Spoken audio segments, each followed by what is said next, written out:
Hello internet friends, my name is Catherine and I'm the human behind creation Miss Couture.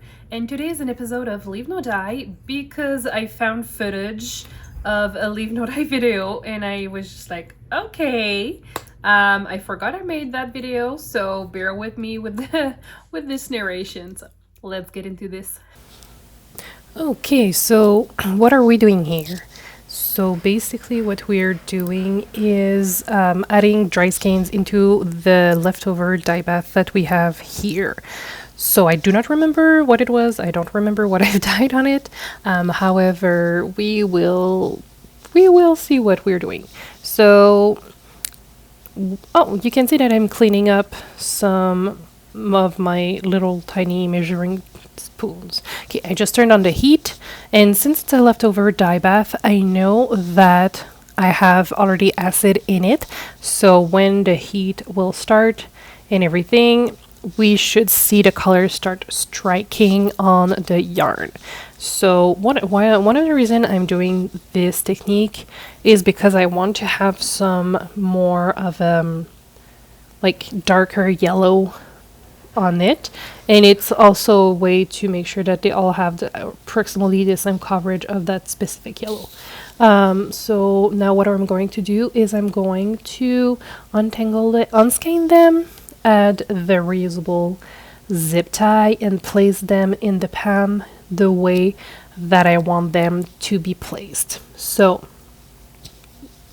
that way I know they have approximately the same space and I can try. I really had a hard time to get the skeins to be saturated with the water because I have still so much dry patches, and usually with this is a classic sock base, so it's 80% superwash merino, 20% nylon. It's an 8 ply, and usually they get the water, like they get saturated with water much faster than what we are seeing here. So I don't know, maybe it was a different batch from the mill. I'm not sure. But anyways, usually we have a better saturation.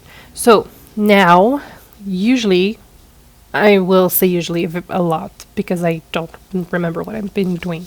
However, usually what you're doing is you will soak your skeins for at least half an hour when it comes to superwash yarn before you need to use them. However, when you have non-superwash yarns, oh, here I'm adding pink. I don't think we'll see that pink back. Okay, yeah, sorry about that tangent. And now I'm adding yellow at the bottom. And there was probably some residue at the bottom of that little measuring cup because I don't know for how long it has been sitting on my desk. Is it yellow though? It looks orange. Maybe it was a leftover orange. I don't know. Okay. Yeah, so. And now I'm twisting my skeins. Okay, so I want to add some resist in there. I don't know why. Probably just for the fun of it. So this is why I don't do voiceover after the fact anymore, and I do a lot of voiceover. Well, not a voiceover because it's during the filming, but this is why I talk when I'm filming now, because now I have absolutely no clue what I'm doing. Okay, so let's get back on track. So we were talking about non-superwash yarn. So when you're doing non-superwash yarn, you would like to pre-soak your water. Oh, I'm adding more yellow at the top. How interesting. Okay, so when you have non-superwash yarn, you want to make sure that you pre-soak your skeins for the night before. Ideally, if you have the space to pre-soak your non-superwash yarn the night before, that's even better. Because when it comes to non-superwash yarn, there is lots of oil, lanolin, and sometimes debris, residues, little bugs. Sometimes there's even like straw because they live on farms, you know? So this is one of the reasons you would want to pre-soak at least the night before, so all those little things can go into your water and you won't like have too much trouble dyeing your yarn or your fiber after that. So that being said, sometimes when you have non-superwash, you will need more than one rinse, and if you see that you have lots of residue, you might want to do a second soak when it comes to non-superwash. And also, sometimes you want to add a tiny drop of Dawn dish soap in your soaking water to help remove all those residue and those like oils and debris and bugs and all of that. So the Dawn, the blue one, because it's the one that is like, this is the one that they use to clean those little ducks in those ads. So that is very much gentle. It's much more gentle than others. So this is what I recommend when it comes to superwash and non-superwash. Non-superwash, at least an overnight soak, and superwash, sometimes you can even get away with it if you haven't pre-soaked them, depending on your base, because some base will just be more nice and will just soak right through it. So okay, so we're going to let this cook a tiny bit more, and then I'm reappearing. So we can see that the yellow has been absorbed, and that I guess it's an orange one. It's struck, and you can also see that at the top. And now I'm untwisting and twisting the other way around. Okay. So at the top of those canes, you could see that there was some patch of yellows that were lighter, and that is because it was not soaked with water properly prior for me adding the dye in it.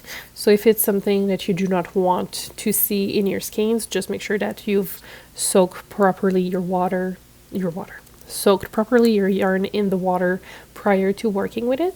And also where the zip ties are usually spots where there's more resist in most cases, simply due to the fact that there is a zip tie there.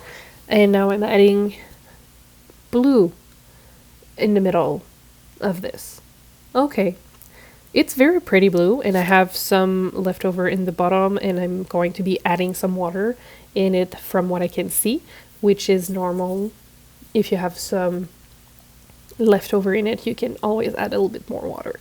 It's very pigmented, so that's pretty cool.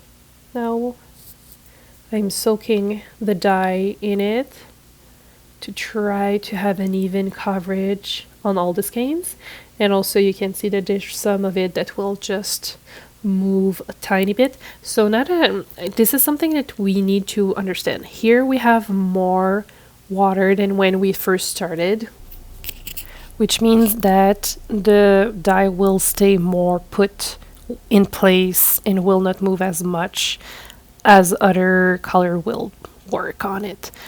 So this is what's happening here, and it's something that you need to keep in mind when you're dyeing yarn if you want to have colors staying at the same spot.